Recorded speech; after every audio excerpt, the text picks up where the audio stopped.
Hi everyone, today we are going to do the 2023 O-Level E-Maths Paper 1, right? So let's get started. Okay, first question. Seema and Ken share $480 in the ratio of 9 to 7. Find the amount that they receive. Well, quite simple question. The total units they collect together is 16 units. Okay, so if you want to find Seema's number, you take 9 over 16, multiply by $480. Okay, you're going to get 9 over 16 times by 480. You're gonna get $270. Be careful, don't put the number wrongly. Then, well, in that case, Ken needs to be the remaining, which is $210. Should be simple. Next, find the two possible values of x in the range of 0 to 180 degree. Now, to find the value of x, you just need to do sine inverse. Okay, key in the exact number here into your calculator. You're gonna get 68.45 degree. Okay, now the rule for O-Level is that if you have degree, you need to correct it into 1 dp. So I'm just going to do it 68.5 degree. Yeah, the rule is the front page on the O-Level so take a read that they like to put 1 dp for every degrees. Okay, be it angles or Celsius. Okay, temperature. Anyways, the question tells you that there are going to be 2 answers. Why is that so? Well, simple enough, because all angles in a sine can be obtuse or can be acute angle. Okay, in case you don't remember, wait, let me just write down the answer first. You take this thing. Okay, 180 minus by those, I got 111.549. Okay, which is also corrected into 1 dp. Yeah, so the formula, right, I was talking about is this. Sine of 180 minus x equals sine x. Okay, this is a trigo formula you learn in Sec 3, which actually explains that 180 minus x equals to x degree whenever you are doing sine. Okay, so be careful, the 2 answers here must be provided. Next question, 1.36 radians into degrees. Now, I like to remember that degrees and radian, right, is basically just ratio. Pi radian equals to 180 degree. Yeah, just like ratio, I can divide and multiply by the same value left and right. Let's divide everything by pi. I'm going to get 1 radian and divide the other side by 1 pi. I got 180 over pi. You can press calculator, but for now, maybe I'll just keep it as it is. Okay, then I want 1.36 radian, so I will multiply by 1.36. Then on the other side, I will take multiplication of 1.36. Yeah, I'll press everything in one go using calculator, and I get 77.9 degree. Yes, okay, this is quite simple. Next, simplify the following. Power of 3, whenever you should solve indices and you are solving for a number, you just immediately take 2 power of 3, which is going to get 8. However, for the algebra, you need to multiply powers with powers. So then I got 3 times 3, which is power of 9, and then 2 times 3, which is power of 6. Okay, and that should be the answer. Next part, use the laws of indices to find the value of k. Okay, I think this can be solved in a few methods. In case that you have a mental block in the exam, I suppose that most of you are going to press everything into calculator. Yeah, let me press it and see what will happen. Yeah, the left hand side, if you press calculator, you get this number. Okay, then what you need to do in the exam when you see this number, right, is to guess 5 power of something gives you this 15,625. Yeah, by trial and error, right, you'll notice that 5 power of k equals to 5 power of 6. Okay, so the answer is 6. Although I'm not so sure if we really follow the instruction, because they say loss of indices. I don't think that technically we are doing loss of indices here. So I'm going to solve it in the more proper way. 16 multiplied by 5 power of 4 plus by 9 multiplied by 25 squared. Now notice that both 5 power of 4 and 25 power of 2 are, well, basically powers, and both of them are actually made by 5. Okay, the 25 is a 5 power of 2, so I can write this down like this. Yeah, and then since it's a power and power again, you need to multiply the power. Okay, you got this. Okay, now after that I will factorize the 5 power of 4. Yeah, think about like this is an algebra equation. You can do factorization. Okay, leaving us with 16 plus by 9. Okay, 16 plus by 9 equals to 25. Okay, and then I will put this as 5 power of 2. When you multiply them, you add the power, so then you get 5 power of 6. Okay, so then 5 power of k equals 5 power of 6, k equals 6. Next question. 4. Explain why it is a perfect square. Perfect square is actually made by prime numbers that has the powers that is multiples of 2. Yeah, you see that 16, 8, and 12 are multiples of 2, or can be divisible by 2 lah, so to speak. Yeah, if you have a perfect square, right, you must make sure that all the prime numbers has the power of 2 or multiples of 2. Okay, which is why this is a perfect square. Okay, then part B. The number of n equals to s times by k is a perfect cube. Okay, so s multiplied by k, which is 2 power 8 multiply 7 power 10, and also 11 power of 5. 15, not 5. Okay, then you multiply it by k. To make a perfect cube, okay, similar to making a perfect square, perfect cube is powers of 3 or multiples of 3. So then I need 2 power of 9. Okay, I need 10 to become a power of 12 because 12 is multiple of 3. Okay, just like now 9 is multiple of 3 I forgot to mention. Meanwhile, the 11 power of 15 is pretty much cool already because, well, 15 is multiple of 3. Okay, which means k has to be 2 times by 7 power of 2. Why though? Well, consider this. I have 2 power of 8. I need it to be 2 power of 9. Meaning to say I need an extra 2. Okay, I need to multiply the values here with 2. Okay, since k is a number that we haven't decided yet, okay, we can imagine that k is equals to 2. Okay, likewise, 7 power of 10 must become 7 power of 12. Okay, in order for us to achieve that, I need an extra 7 power of 2. Which means to say that k is also the one providing the value. Okay, yeah, so multiplying all together, I'm going to get 2 times by 7 square. Usually I will just solve this, press calculator, 2 times by 7 square, but the question says give your answer in the prime factors. So, well, I just leave it be. Next question. The number of t and then find out the lowest common multiple. Okay, now finding the LCM is quite straightforward. You have to compare the values of each of the, well, numbers affected by it. Okay, compare them, 2 power of 8 and 2 power of 20. LCM has the behavior of taking the highest power when you have the duplicates. So I take 2 power of 20. 7 power of 10 and 7 power of 8, I will take 7 power of 10. And finally, 11 power of 15 are tied. Okay, they are the same values of power. So, well, I will just take it. Okay, if it's tied, then it is tied lah. Just take whatever you can take. Okay, so that's the answer for the LCM. Again, no need to calculate because you need to leave your answer in the product of prime factors. As a matter of fact, if you press this calculator, I think the number is way too big. So yeah, can't do it anyways. Alright, next is question 15. Ravi invests 4,500. You have 0.25% per month compound interest. Yeah, per month compound interest. Be careful here. Explain why the first year interest is not 3% of 4,500. Okay. This is an explaining question. I suppose you can use sentence to, argue, but alternatively, I'd rather to just use mathematics to calculate it, perhaps. Okay, so if you want to count the compound interest, the formula is written in the first page of the formula sheet lah. So A equals to P bracket 1 plus by the rate, okay, then close bracket power of n.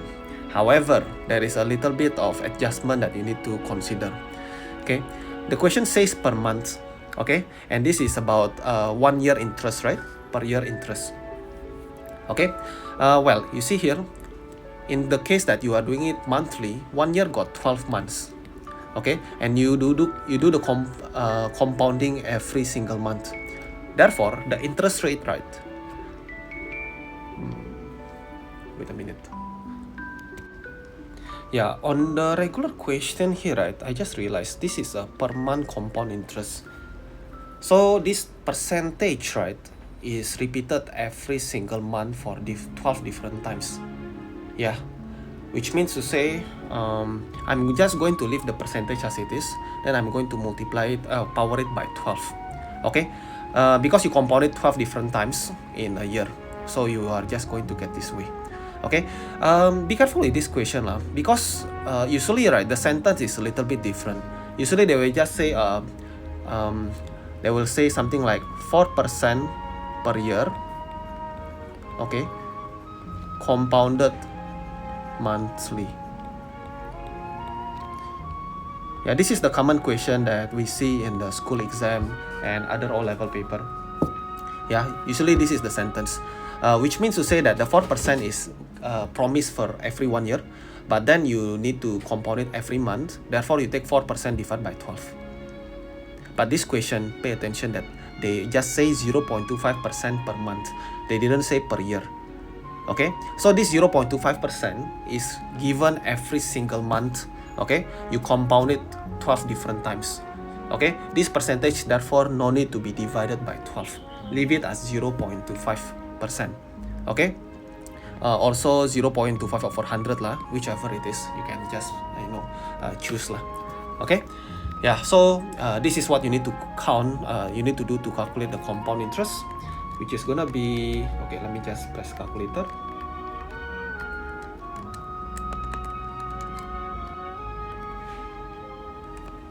I got 4,636.87. Yeah, I will put 87 cents, okay, rounding. Then tell them that means the interest is the difference between this value minus by 4,500, which is 1,636.87. Okay, then tell them that the question comment that why it's not 3%. Well, tell them that if I take 4,500 and multiply it by 3%, okay, I got $135. Well, basically this is not a 3%. So, well, you tell them that the number is totally different. So that's why it's not. Okay. Wait a minute. I think I did a careless mistake. Yeah, this one. I need to correct this. Minus by 4,500, right? It's just 136. Yeah, no wonder the interest is so different.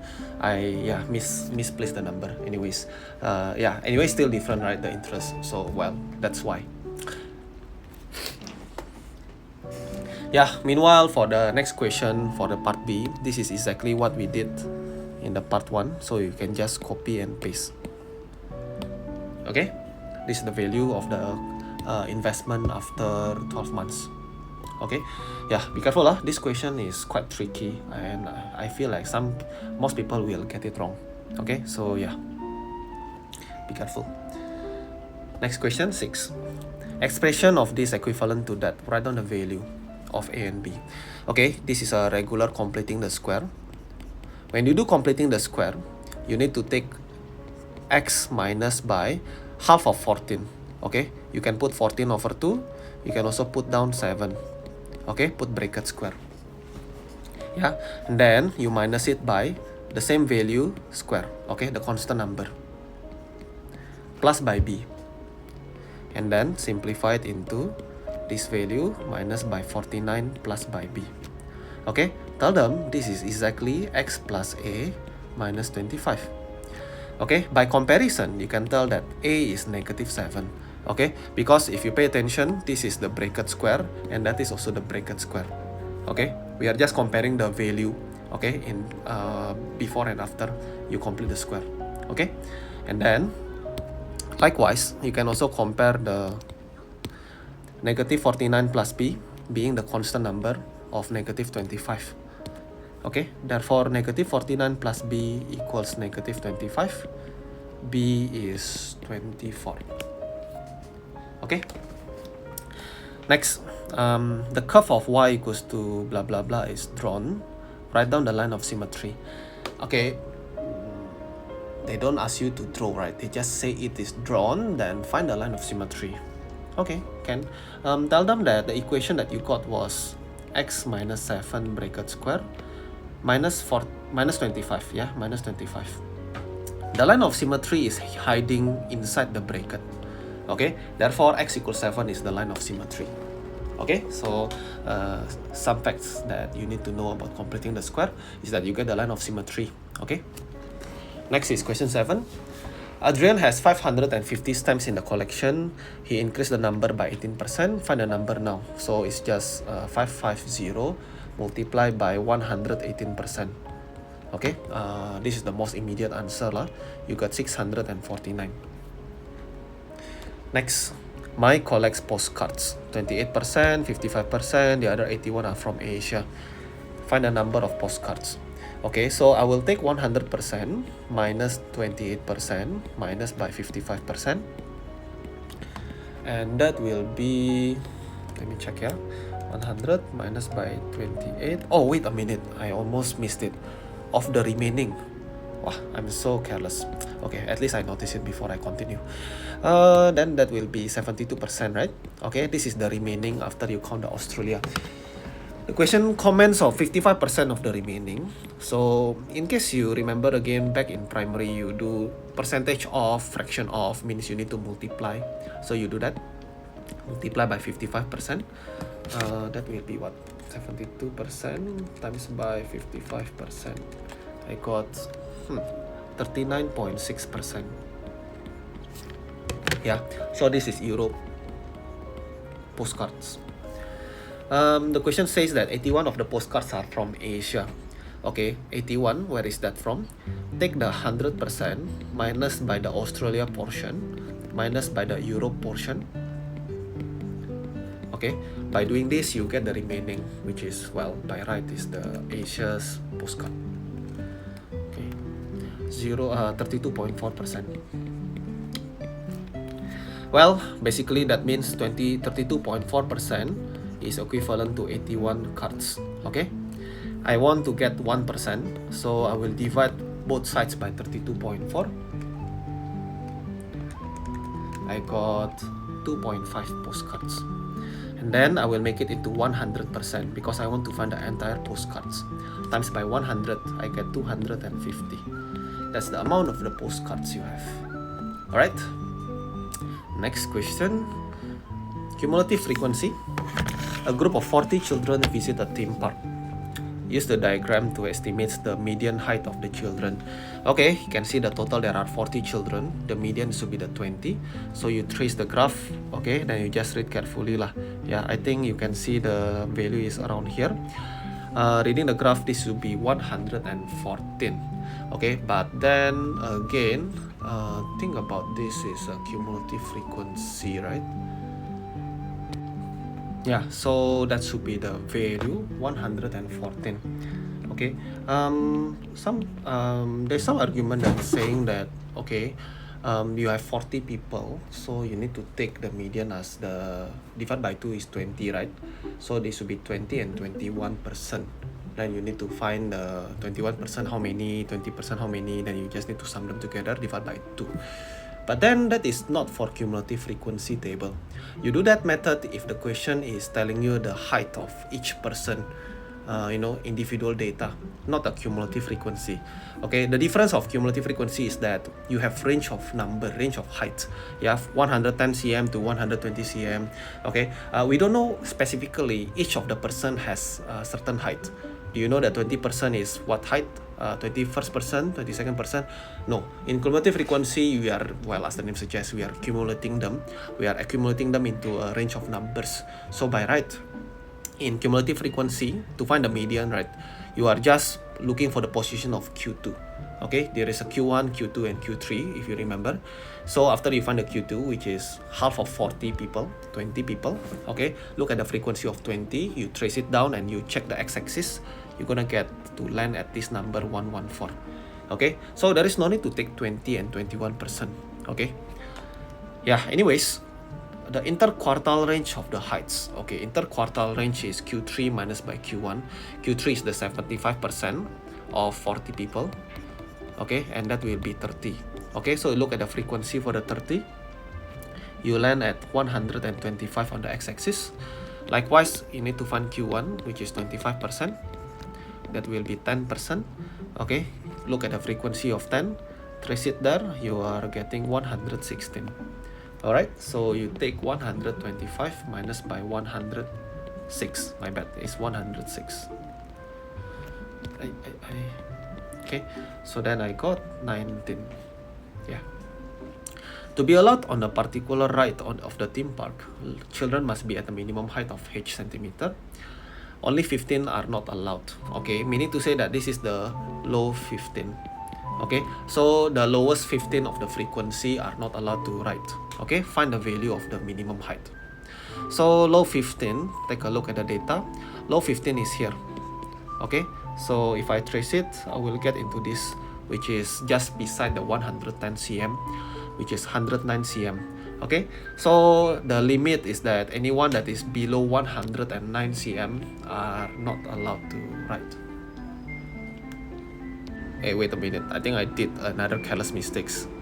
Are allowed on the ride.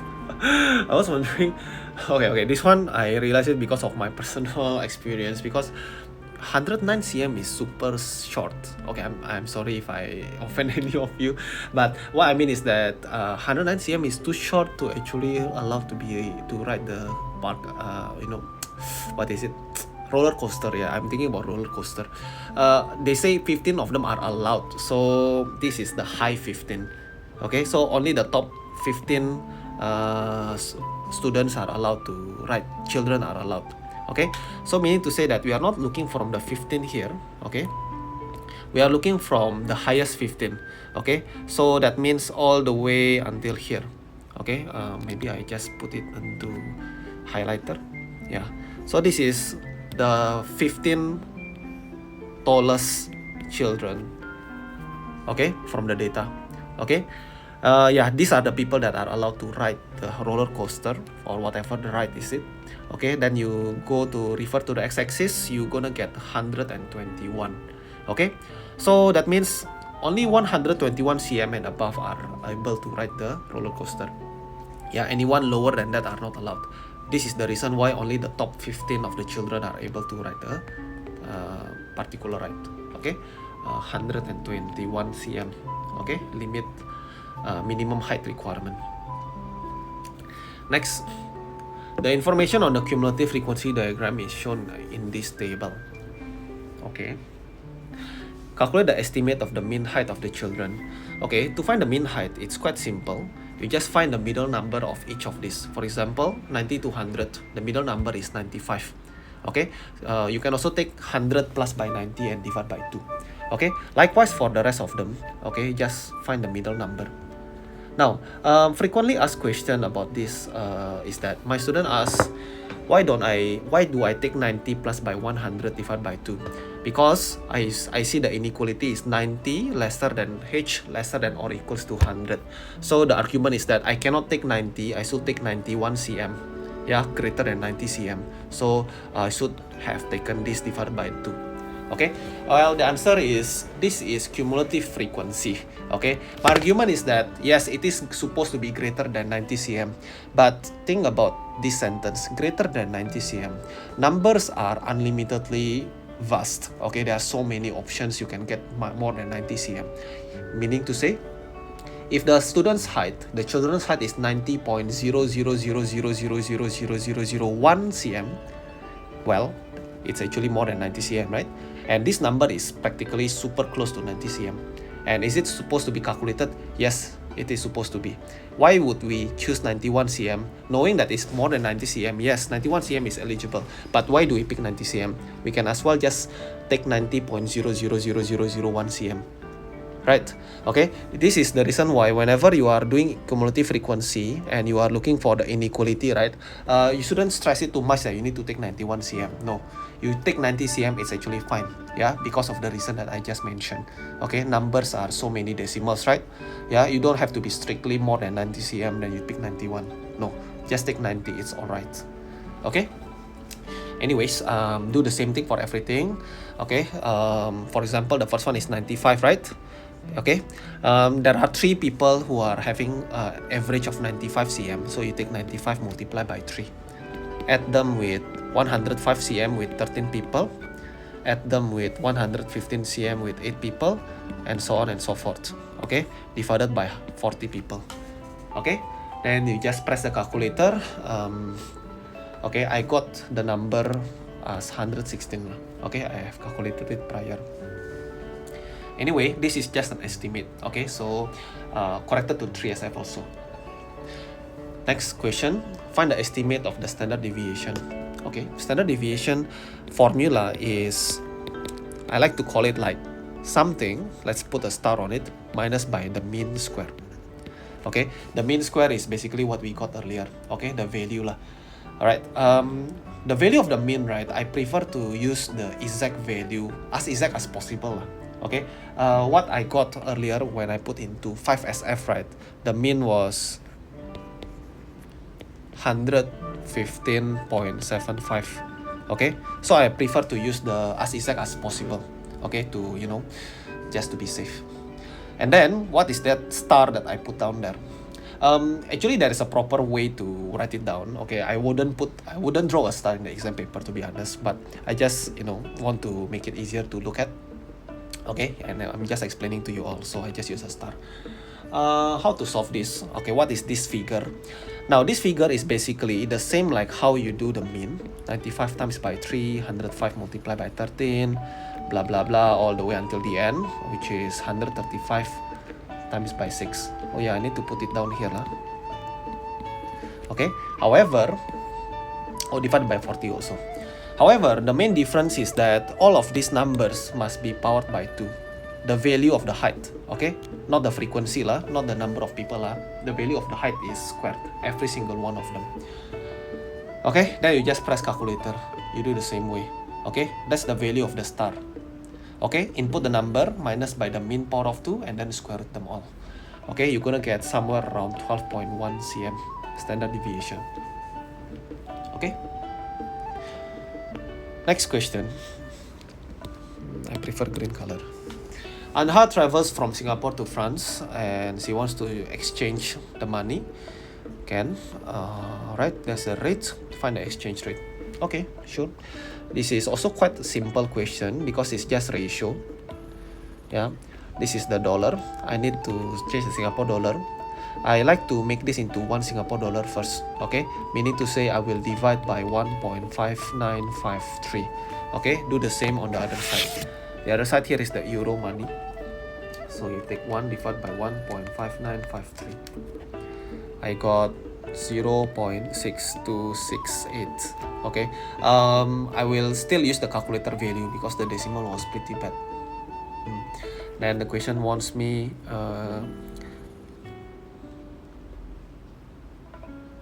wait a minute.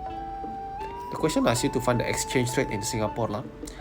They are not asking you to find out the amount of money you will receive. Yeah, I just realized it. See, the answer says that $1 equals to how many euro? Well, in that case, I already found the answer. 0.628. 6268. I mean, yeah, whatever, 6268 euro.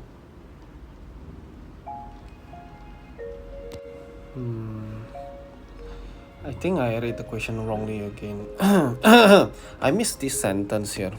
Wow, I should read the sentence more carefully lah.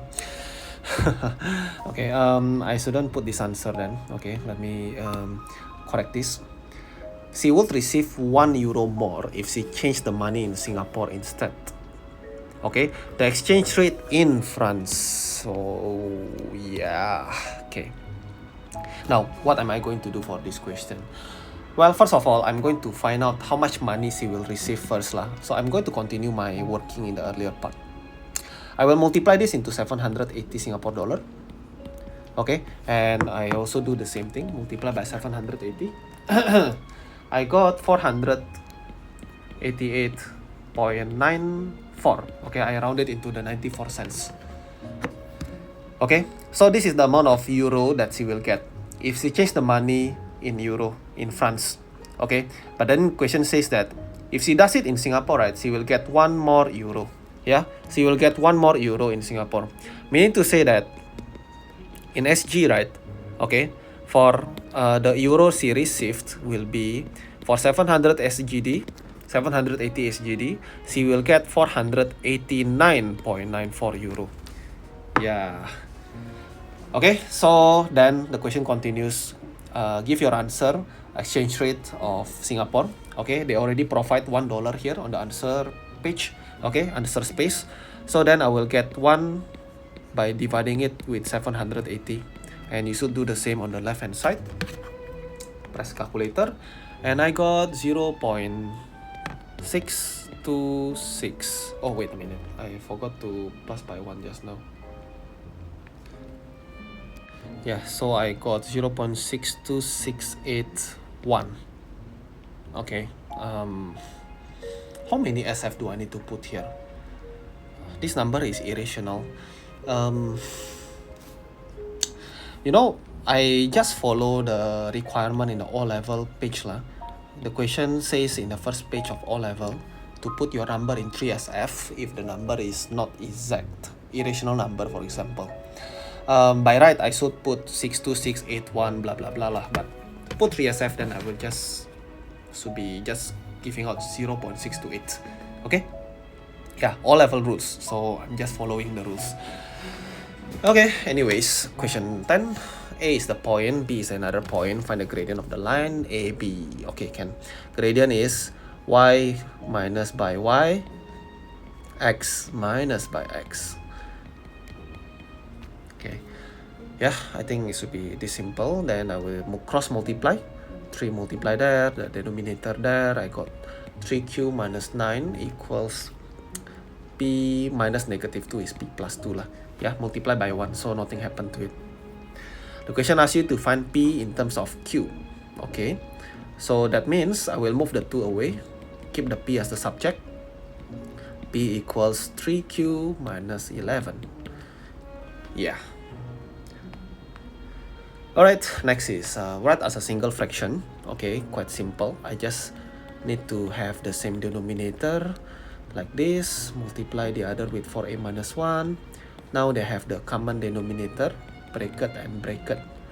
Yeah, then I'll just expand. I got 9a squared plus by 3a minus by 8a plus by 2. My bad. 4a minus 1, 3a plus 1. So I got 9a squared minus by 5a plus by 2. Okay, I think this should be the answer. But you know what, whenever I do partial fractions, not partial, additional of fractions, right, I tend to be super careful and check if I can factorize the quadratic. So I just want to do a quick check. Maybe can, maybe not. Maybe, okay, this is a lah, 5a lah, so I will try maybe 3a times by 3a, 2 times by 1. Okay, I don't think this will be a match. So another option is 9a times by a, so I put it like this maybe. Yeah, this will never be a match either.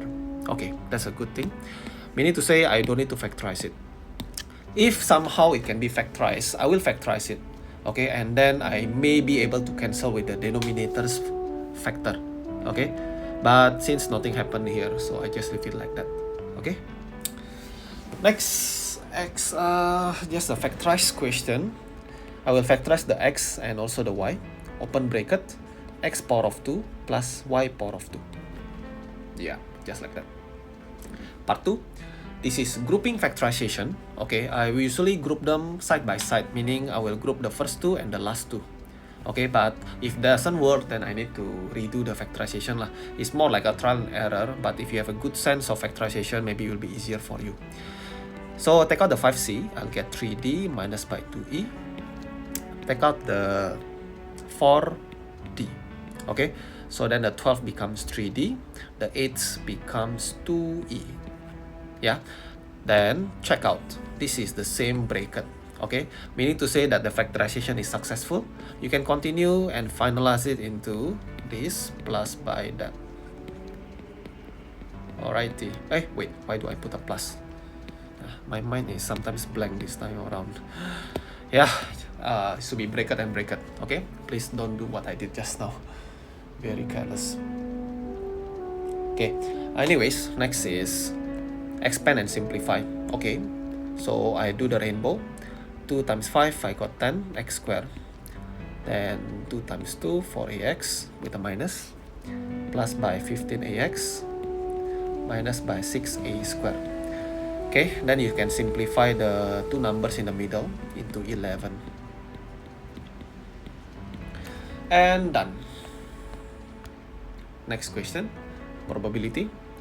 A bag contains 12 red and 7 white and 6 blue. Another further n of white marbles are added. The probability of getting a white marble is 3/5. Okay, sure. So there are 7 white marbles earlier, then you add with n of them. Okay, so the probability, the numerator must be the number of white, which is 7 plus n. The denominator is the total number of marbles after you add. Okay, the total earlier was 12 plus 7 plus by 6, which is 25, I believe. Okay, but then you add n of them, so that's the total number right now. Equals 3/5. Cross multiply, then I got 35 plus 5n equals 75 plus 3n. Simplify, I got 40. So divide it by 2. I got 20. That's the answer. Next question, 14. Triangle D is equidistant from A, B, and C. Equidistance from A and B and C. Interesting. Meaning to say these lengths are equal. Yeah, length of AD equals length of BD equals the length of CD. Yeah, that's quite a complicated way to say that this AD equals BD equals to CD lah. Yeah, but I hope that you realize it by putting down the symbol. Okay, equidistance, equal distance. Okay. Explain why ABC is a right angle triangle. Interesting. Okay. This question, right? It somehow reminds me with A-maths plane geometry. Okay lah, not entirely A-maths plane geometry, but what I'm going to do next is quite similar. Okay, I will start by naming one of the angle as x degree. Okay, this is part of the working lah. You may need to name them and then just do some calculation here. Okay, then the remaining angle here should be 180 minus by x degree. Yeah, straight line. And then you see that ABD is isosceles triangle. Yeah, actually you have another isosceles lah. Yeah, which is the BDC, but later. Now because it is an isosceles triangle, the remaining angle is 180 minus by x. Okay, and then if I want to find each of them, I will divide by 2. Okay, what I mean to say is that this angle here, ABD, is 180 minus x divided by 2. Okay, on the other side of the triangle BDC, we have another isosceles triangle. And I'm going to do the same method. I will take 180 minus by the angle BDC. Okay, this should be the remaining angle. Okay, the angle of DBC and the angle of DCB. I'll divide by 2 so I can find each of the angle. I get 180 minus 180, which is 0. Then I got negative times by negative x, so I got x. I got x over 2. Okay, so because this is x over 2 and the other side, the green color is 180 minus x over 2. Now let's try to sum them together. Now why am I doing what I'm doing? Well, the question says that ABC is a right angle. Right angle is a 90 degree, right? So they are trying to ask us to prove that the two angles sum up to 90 degree.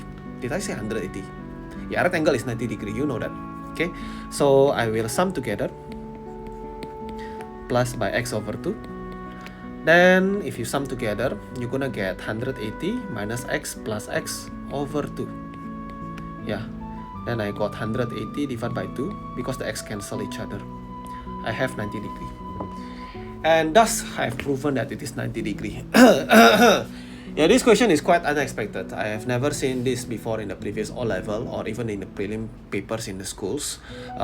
Usually when this kind of question comes up, the first thing I came into my mind is congruency and similarity, but it is not. Okay, this question is quite difficult. I think it's quite a surprise for many students. Yeah, and to put it even more is the fact that you need to use some algebra and you need to toss around the angle until you can prove 90 degree. It's also not a common thing to use in E-maths. Yeah, it's quite common in A-maths. Okay, so A-maths student may find it quite relatable. Okay, but anyways, that's it. Quite a hard question, I say. Okay, next is explain why this whole thing is a multiple of 3 for all integers value. Okay. Alright, so I think this question you can just expand everything if you want, but I noticed that the 2n minus 1 is repeated lah. So I just feel to, maybe I just factorize it. Okay, but again, I believe if you just do some expansion, you should be fine as well. Okay, yeah, let's try to factorize it. You know what, I think it's easier for me to explain if I just expand it. So you know what, just expand it. I think most of you also do some expansion. So yeah, let's just do it. Who cares? Minus by 2.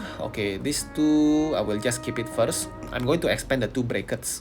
Yeah, so n times 2n, n times by that, and so on and so forth. I got 2n squared minus by n minus by 10n plus by 5. So that will be minus by this. Minus by become plus again, becomes minus 10. Follow up with everyone else. Yeah, then, well, good news, cancel this, cancel that. That's all I think. Then the values of n, negative 4 plus by 2 plus 20, that will be 18. Then the constant is 1 minus 10, which is negative 9. Okay, you can factorize the 9, then you got 2n minus 1. Okay, yeah, the last part here you need to factorize them. Okay, why? Because once you factorize, right, you can see this is a multiplication of 2 things, the 9 and the bracket. Okay, then you see that 9, right, is a multiple of 3, which means to say that the figure is divisible by 3. Yeah, I mean, in general, you can just say 9 divisible by 3 lah, which means that the figure that I got in the end is, divisible by 3, a multiple of 3. Okay? Right, so, okay, next is 16. Company sells tin food. The company sells with the figure chart. Display the sales figures with this chart. Sales triple in 10 years. How is this even a good presentation? Yeah, there are so many things that you can comment on this lah. Okay, wait, let me read the question again because I'm being quite careless nowadays. The chart shows drawings of the 2 geometrically similar. Okay, cool. Geometrically similar. The dimension of the tin are 3 times of the corresponding. Okay, the dimension. The chart is misleading. Explain why. Okay. Geometrically similar lah. So this is like similar and congruency technically combined with statistics. Okay, what can you comment here? They say that it triples, right? What did I just read the thing? I remember I read it 3 times. Where company sell the tin food, the company display the sale. Oh, there it is. Sale triples. The sentence so large, but I didn't see it. Yeah, how is this even triples? But the figure is actually a solid. Tell them that the length ratio between 2010 divided by the length ratio of 2020 is 1/3. I mean, well, that's what they claim, right? Okay, they say the dimension lah, right? The dimension is basically like the blank, the radius, the whatever, yeah? But then, if you are using this picture, this is volume, cylinder. And if you power it by 3, you're gonna get 1/27. Yeah, so you tell them that you want to represent the sales, but you draw it in the 3-dimensional picture. Okay, meaning to say that the ratio is 1/27. Yeah, not triple. Okay, meaning to say if you want to say it's triple, you better don't use the 3-dimensional. Because if you do 3-dimensional, even though the claim is 1/3, right? The length is 1/3, correct? But the volume is cubic of it, 1/27. Okay? Next, on the diagram, shade the region of A unite with B complement. Okay, this is my personal style of solving question of set notation. They want A, so I'll just shade it diagonally like this. Okay, yeah, just shade everything in A. Yeah. Next, I want the B complement. Okay, B complement is outside of B. Then I will shade it in a different direction. Yeah, diagonal also. Outside of B. Okay, once finished drawing it. Okay, wait, I want to correct this. Yeah. Once you did the drawing, then you see the notation. This is a union. Okay, union means that you are going to shade everything that you have shaded so far, combine them all together. Okay, meaning to say the final answer is everything that I've shaded here. Okay, so if you want, maybe you can erase it, although if you don't erase, it's also fine actually. But yeah, just make sure that you shade the part. Everything that I shaded so far is the answer. Yeah, that's how. Next question. Use the set notation to describe the shaded region. Okay, simple. First of all, I want the one outside the circle. Yeah, the one outside the circle is union of D and C. Then you put bracket complement.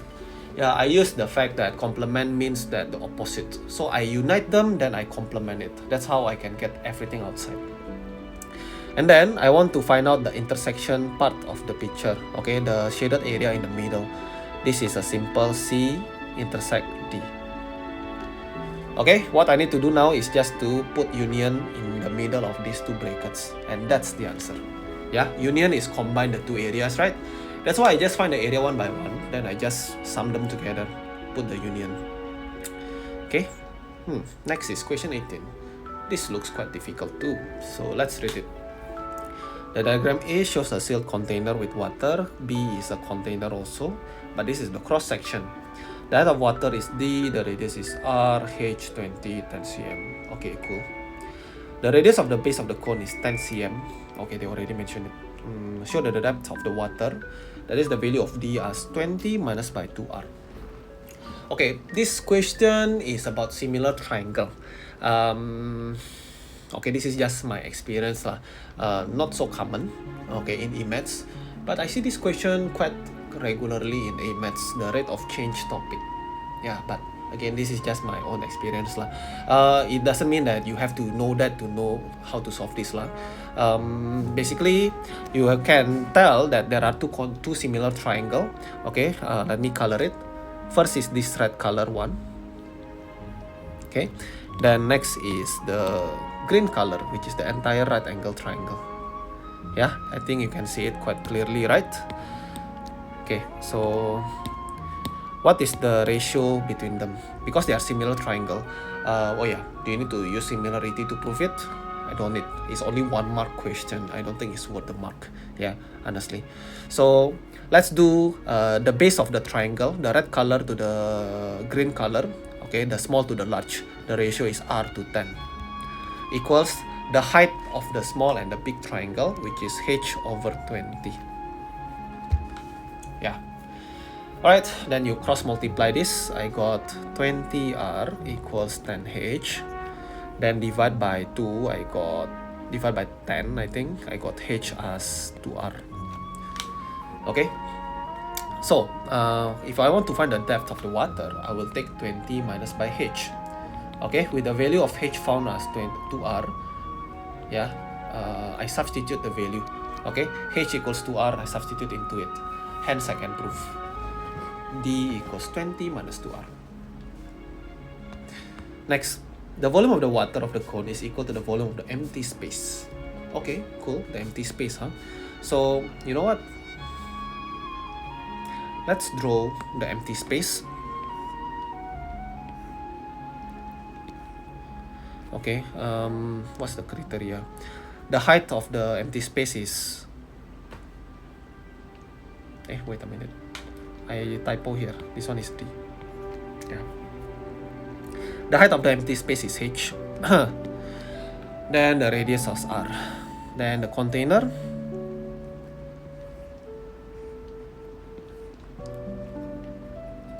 The height is 20, the radius is 10.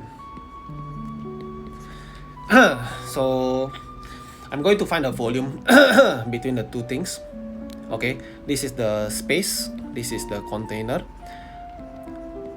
Okay, I want the water. Okay, so if I want to find the water volume, right, my idea is to take the entire container, the volume of it, minus by the empty space. Yeah, so water equals container minus empty space,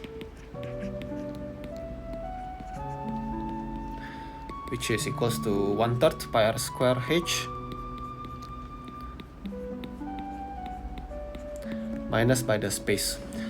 But then there are so many things. There is h and there is r. Should I just use those, or should I make it a little bit shorter?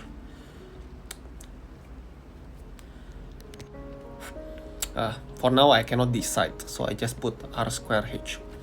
Okay, so that's the volume of the water. I can simplify into what? 20 times by 100, 2000 pi over 3 minus by, still haven't decided the value, so I just keep it like this.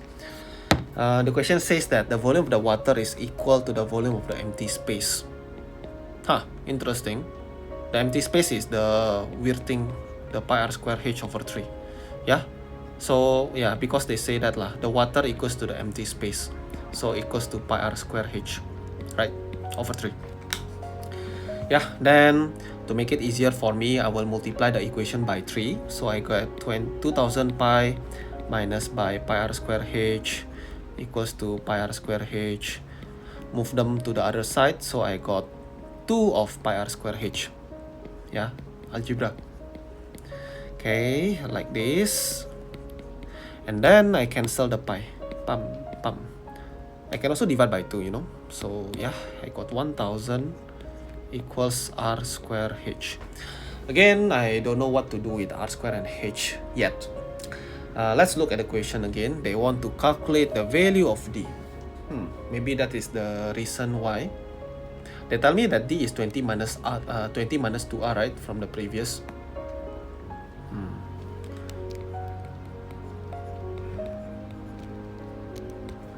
So our challenge now is how can we get d into the formula. R square h equals 1000. Let's take a look at the picture again. We have r and h that we haven't calculated yet. Okay, I think I know. Basically, h plus by d is 20 cm, right? Yeah. Just now I'm stuck with the formula with r square h, right, equals to 1000. There is h in it, but I want d, so I need to replace the h.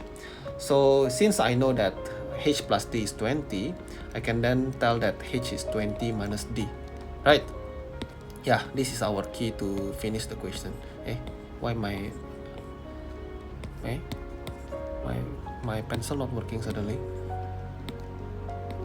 Different color? What happened,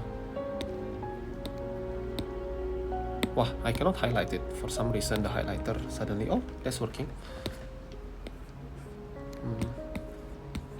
Yeah, should be good enough. Okay. Anyways, yeah, like I said, it's not working again. What is going on? Whatever. So like what I said, the key here is to understand that h is 20 minus d. So I have 20 minus by d. And then, finally, using the value that d is 20 minus 2r. Okay, substitute that value. So I got minus by 20 plus by 2r. Wow, such a long question. 20 minus 20 is 0, so I'm left with 2r only in the bracket. Multiply by r square, I get 2r cubed. So then r cubed equals 500. And then the r is cube root of 500. Let me count it. I got 7.9. 37 cm. That's the r, not the d. Oh my god, this question is so terrible. But then I can find the d quite easily. I just use the formula again. D is 20 minus 2r, right? So then I got d as 20 minus by 2r. Just press the calculator. I got 4.125, or that is in 3SF 1.13. Alright, okay, that's that. Next, sketch the graph of this quadratic. On the axis below, indicate clearly. Okay, cool. You see that in quadratic equation, I always advise my student to factorize it. Well, this question is already factorizing for you, so that is nice. Okay.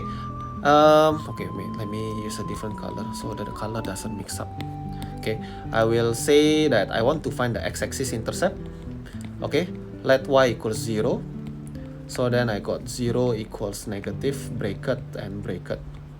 Okay, so brackets equals 0, meaning to say the first bracket is 0 or the second bracket is 0. This is the x-intercept of the sketching, so roughly estimate is around here lah. Next, I want the y-axis intercept. Let x equals 0. Yeah, standard question lah, x-axis and y-axis working. So I got y equals negative of negative 3 bracket, positive 7 bracket, 21. Yeah, quite high up there. Yeah, you can see the shape is somewhat already can be seen lah. Okay, I don't draw nicely, but you know what I mean. It's a frowning curve. Okay, how do I know it's a frowning curve? It's because you have negative x squared if you expand the algebra. Or then again, because you see the connecting the dots will already give you the somewhat the shape of a frowning curve. Okay, so that's a giveaway. Next question, simplify this. Okay, simplify, huh? I will factorize. Okay, factorize the numerator. This is a quadratic, so I will do the cross factorization, which is 3x multiplied by x.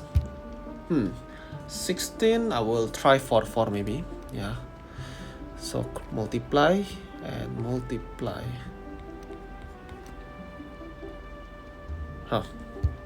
Okay, I want a negative 8x, so I need a negative 12x here. Yeah, meaning I need a negative 4 over there. Hence the factorization is 3x plus 4 and also x minus 4.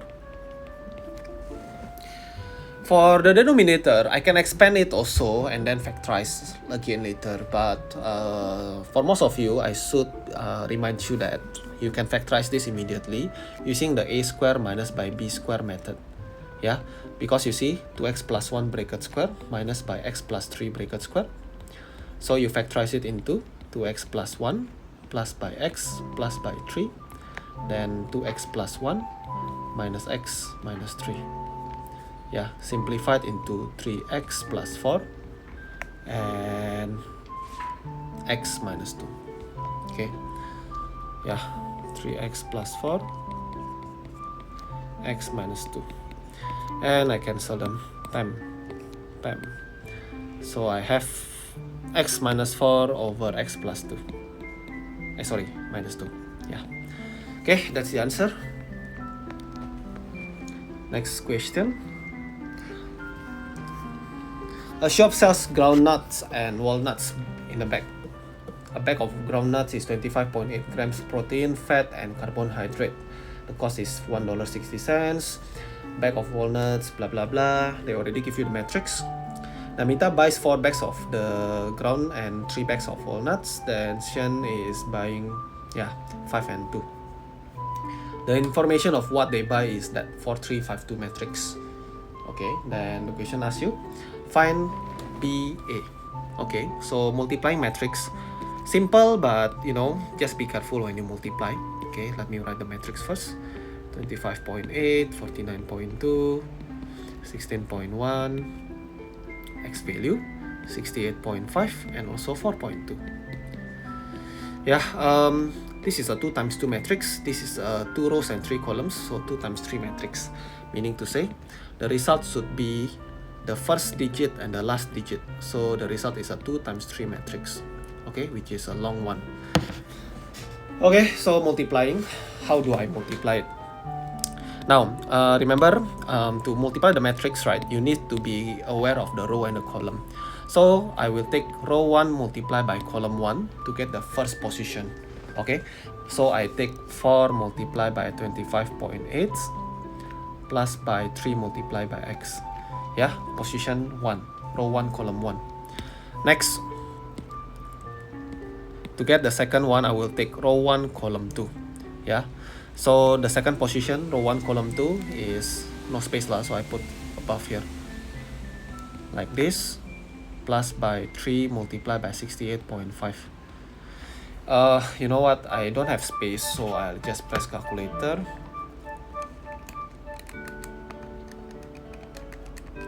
I got 402.3. Yeah, and finally the last space is, you know what, this question is just tedious. As long as you know how to do the matrix and you calculate it carefully, should be fine lah. Yeah, let me just press calculator immediately. 4 times by 16.1 plus by 3 times 4.2, I got 77. Oopsie. Okay, do the rest of them. Okay, let me just press calculator, otherwise I don't have the space. 129 plus by 2x. Okay, this is row 2, column 1 lah. So if you are wondering, I'm taking the row 2 multiplied by the column 1. Okay, anyway, continue on. 5 times 49.2 plus by 2 times 68.5, I got 383. And finally 5 times 16.1 plus by 2 times 4.2, I got 88.9. Okay, the number is not so bad. Okay, let me simplify this guy. 4 times by 25.8, I got 103.2. Okay, I found everything already. Okay, let's take a little bit of a study of what we just did. When you multiply matrix, right, you need to be aware of what you just multiplied. Okay, B is a matrix about buying the number of nuts and walnuts and groundnuts, and A is the amount of the nutrition lah, protein, fat, and carbohydrate. Okay, so basically these numbers that you see here, right, is the carbohydrates, fat, protein amount that you get, okay, by buying the certain amount of bags of nuts. Okay, the question says that the nuts bought by Namita contains 5.6 grams more protein compared to Xian. So okay, so take a look, right? When you see the matrix here, 4.3, right, is the amount of bags that Namita buy. Okay, meaning to say that the row 1 is basically belong to Namita. Yeah, then the second row must be Xian. Okay, so the question says about the more protein, right? Okay, how about protein? The question also shows the matrix earlier, right?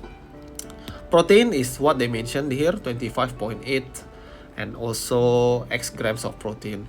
So these numbers, okay, which means to say that the column 1 is the protein. Okay, so we understand that if you want to compare the protein, we need to look at the column 1. Okay, so you should look at it vertically. Alright, so comparing Namita's comparison with Xian, Namita's protein is this, and Xian's protein is that. The question says that Namita contains 5.6 more. So meaning to say, you need to add 5.6 on Xian's protein. Okay, so that they are equal. Okay, so think about how to make them equal. You need to add 5.6 on this person.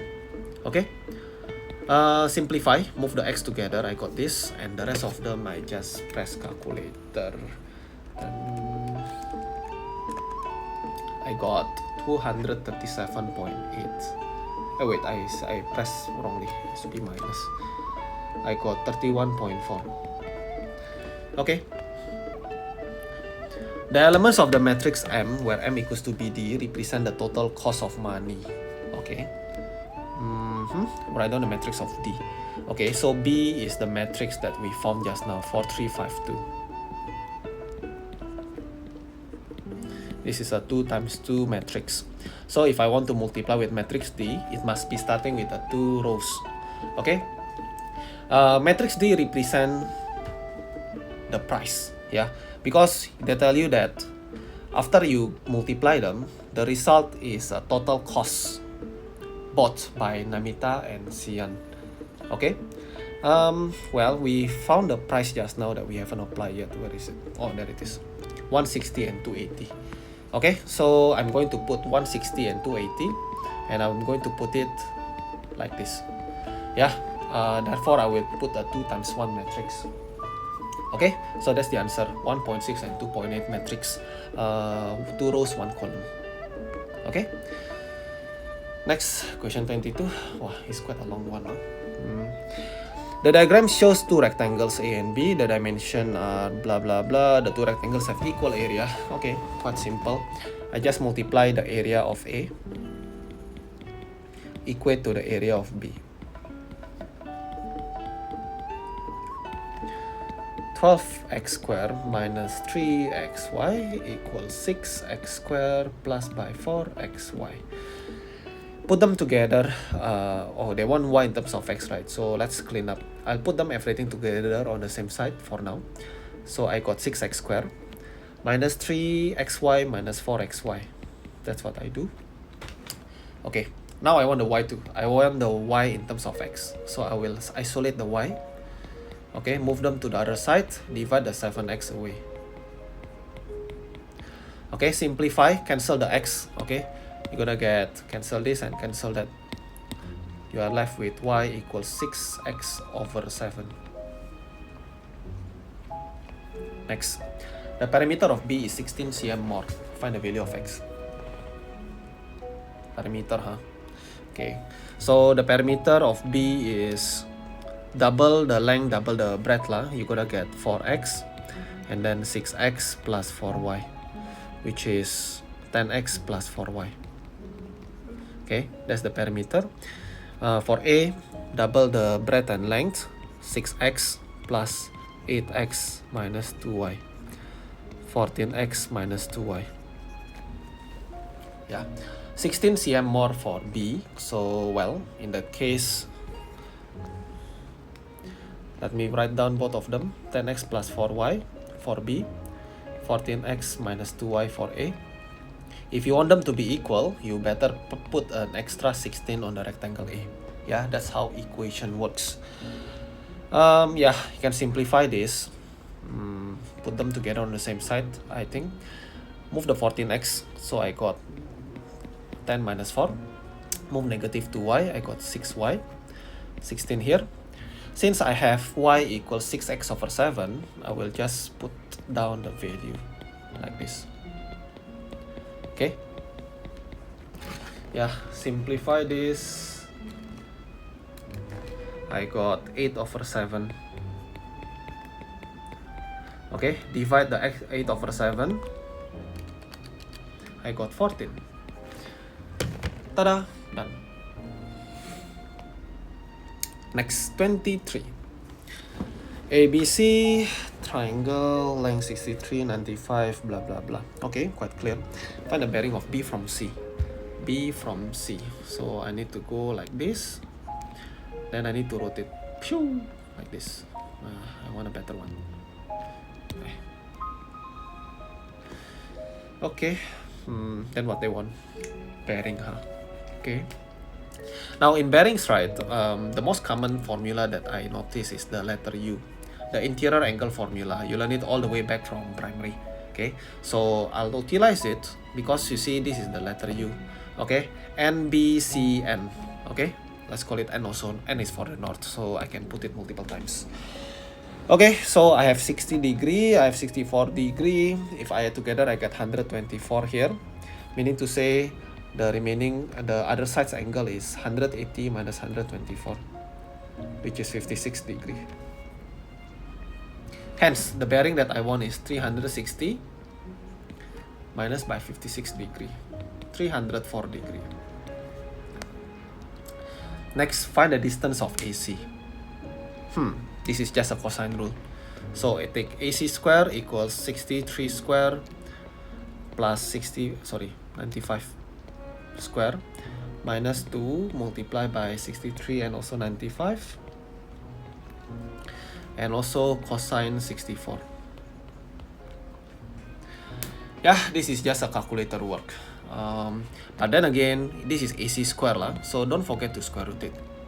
Okay, you can press into calculator, you're gonna get 7746.69 blah blah blah. Yeah, then you just square root your answer. You got around 88 cm if you put into 3SF. meter, I mean, not cm. Next, part C, find the bearing of C from A. C from A. So from A lah, you need to put down a load like this. Okay, what happened? North. Then you need to rotate counterclockwise. So this is the angle. Okay, I can see another letter U here. You see that? If you don't notice it, let me highlight it. Yeah, you see that, the letter U? Okay, so if I want to find the bearing there, what I need to do is find the angle ACN. Okay, find ACN to solve the question. Okay, I'll just answer it on this space because I'm lazy to keep scrolling the paper. Also difficult for you to learn, right? So yeah. Yes, how do I find ACN? Okay, earlier we have found 56 degree lah. Yeah, the BCN. So my strategy is to find ACN, I will take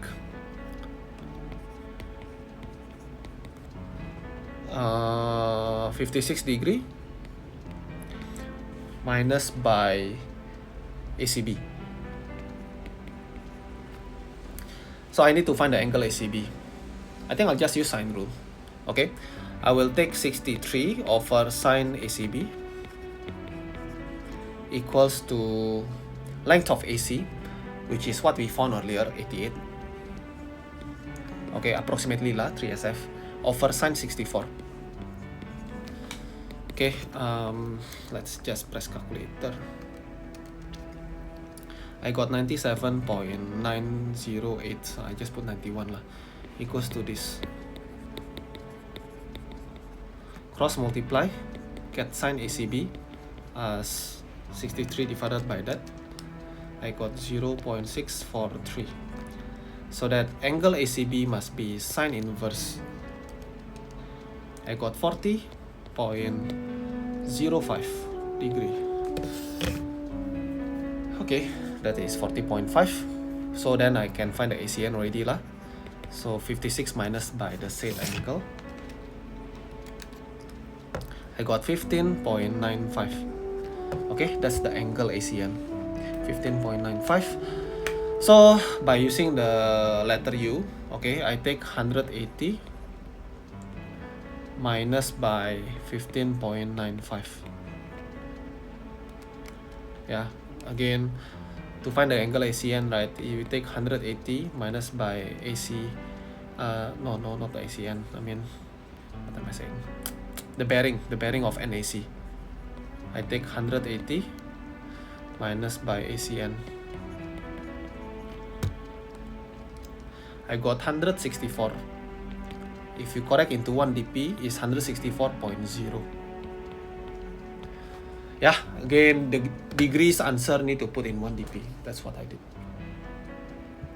Okay, next question 24. The intensity of radiation from the sun is inversely proportional to the square of the distance. Okay, intensity equals to K over square of distance d power 2. The distance is given 228 million, 150 million, intensity of the sun. When Mars is at average distance from the sun, calculate the approximate intensity. Okay, I see. Basically, I just need to mix and match the correct information here. They're talking about Earth here, and they're also talking about Earth here. They are talking about the distance, so, and also the intensity. So I can use this number. Okay. All of them in million lah, so I just put 150. I don't want to put all the zeros for a million. Okay, that's just crazy. Yeah, I mean the question is already saying that D is a million lah, so you don't need to put the zeros. Okay, I mean, yeah, the number is so big, I don't want to see that. So 1370 multiplied by 150 square, I got, wow, oh man, okay, can 3082 5000. And this one I didn't even put the million. Yeah, so with that I can use the formula perfectly. They want the Mars. Okay, so the intensity of the radiation is 228, right? 228 square. Yeah, you just press calculator for this. The answer is around 593 in 3SF. Okay. Explain what happened to the intensity of the sun radiation when the distance is doubled. Okay, so you know that I equals to K over D square, but then if you double it, you compare with I equals K over 2D. Yeah, which will result in K divided by 4D square. Now, this can also be split into 1 over 4 K over D square. Yeah, I split it like that so I can tell it is easier to compare. Now, from here, tell them that the K over D square, right, was only 1 unit. But now, there is an extra 1/4. Okay, so what can you tell? Well, it reduced into 25%. Okay, yeah, you can say that decreased by 75%. Or something alike. Okay, you can also say that it is 1/4 of the previous intensity. Yeah, whichever it is, totally fine. Yeah, need to comment on the units. Next, the sum of the n terms. Oh, they even highlight the word sum lah. So the total sum of a linear sequence. Find the first 3 terms of the sequence. Ulala, this question is like some of the year before lah, but it's not simple. The first n terms. Okay, so if I say I want to find the sum of 3 terms, I will let n equals 3.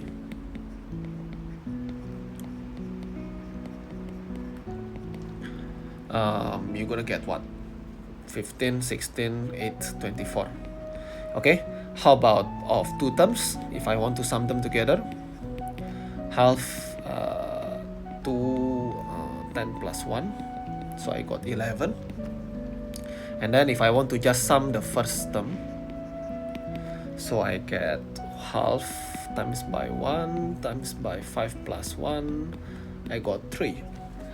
Okay, now this is the trick of this question. You want to find the summation. Okay, the formula is summation, I mean. So the first term is to be 3 itself, because think about it, you want to sum 1 term only. Well, it's basically you didn't sum anything, you are just getting the first term. So basically the first term is 3. Okay, then moving on, the sum of the 2 terms is 11. The 2 terms is these 2. The sum is 11, you see, which means the second term is 8. Finally, the sum of the 3 terms is 24. So the third term is 24 minus 8 minus 3. You're gonna get 13. Yeah, wow, such an annoying question lah. This one is not a regular question to, deal with, but well, there you go. Next, find in terms of n the expression of the nth term of the sequence. The nth term. So we are going to use the 3, 8, and 13 lah. Yeah, this one is regular, but yeah, okay, let me write the formula. A plus n minus 1 multiplied by d. A is the first term, d is the difference. Yeah, so difference is 5. Therefore, the formula is 3 plus by 5n minus 5, which is 5n minus 2. Okay, this part B is very doable, but this question is quite annoying because if you don't know how to do part A, then basically you lose your part B as well. What a terrible question. Next question. The diagram shows an open cuboid. Dimension is 12, 8, and 6. There's a rod is placed on this. This is 7 cm of the rod outside the cuboid. The position of the rod is changed so that the length outside the cuboid is the shortest possible. Okay, that's interesting. Okay, I don't think this question is hard, but this is the first time I see such a funny question. Okay, not funny maybe. Yeah, anyways, what I'm going to do now, I want to find the length of the rod. Okay, the rod length has to be AH plus 7, right? So AH itself, you can use the 8 cm on AE and 6 cm on the HE. So it's by Pythagoras theorem, it's 6 square plus 8 square. So this question is basically Pythagoras, which is gonna be 17. Yeah. Okay. Now the question is like, you know, you just trying to move the rod so that it protrudes, protruding. I don't know whether you know the word. Is like, we know how to call it, partly out of the box lah, yeah, partly out of the box, to be the shortest possible. Okay, what this question is trying to tell you is that you need to move the rod such that it's still at point A, but then it leans all the way to point G. Yeah, that is what the question is about. Okay, so by doing this, right, by moving the rod this way, okay, the amount that is protruding out of the box will be as short as possible. Yeah, because why? The rod has to cover a larger length of the dimension inside the cuboid. Okay, by doing this way. Okay, so the next question you need to solve is that find the length of AG. Okay, now to find the length of AG, I need to find the length of AF first. Okay, so AF is square root of 12 square plus by 8 square. 12 square plus 8 square. 208. That's so bad. Square root of 208. Okay, meaning to say, if I want to find AG, square root of AF square, which is 208 lah. If you square a square root, you're gonna get the number. Okay, plus by 6 square. Anyways, continue that and square root it. I got 15.62 cm. Okay, cool. That's the length of AG. Now, I know that the rod's length is 17, right? The length of AG is 15.62, right? So the part that is protruding out of the box is 17 minus 15.62. Yeah, so I guess that's it. 17 minus by that number, I got 1.38 centimeter. Okay, yeah, quite a unique question. Pythagoras theorem and a little bit of, I don't know, cuboid dimension. Yeah, trigo lah. Yeah, trigo chapter. Next, 27. This is the last question. Oh, class of clans. Anyways, vectors. Triangle. Ratio is 3 to 2. Okay, cool story. You have the vector OM and ON. Show the OP is this. Okay, if I want to find OP, I just need to sum OM plus MP. There's some other ways lah, but I just happen to choose this. So OM is no problem, it's just A. However, MP is 3 over 5 of MN, right? Because it's just a fraction of the whole thing. Mn equals negative A plus by B. So then I got this minus by this and also plus by that. Voila. Sum together, I got 2 over 5A plus by 3 over 5B. You can factorize it, although it's not a must. But you know, I don't like fractions, especially if it's all over the place. So I just factorize it. It looks better anyways, right? Anyways, let's go on to the next part. Is it the last question? Yes. Q is a point on MQ to be this. Explain why OPQ is a straight line. Okay, a straight line OP and Q. Now, if this is a straight line, I will have to find, I need to check on OP and PQ. Yeah, that's what you need to do. OP is what you found already. Oh, yeah, I just realized that they want it to be factorized lah. I didn't notice. Anyways, we have found OP. So what we need to do now is PQ. Okay, how do we find PQ? Okay, quite simple. PQ is PM plus MQ. Yeah, take a look at the picture. PM plus MQ. Alright, a little bit annoying, but okay, can do lah. PM is 3 over 5 of NM.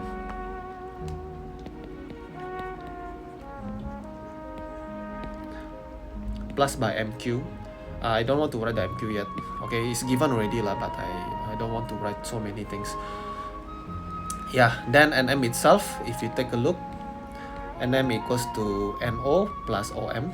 Yeah, you know, adding the direction vector. So I got negative B plus by A.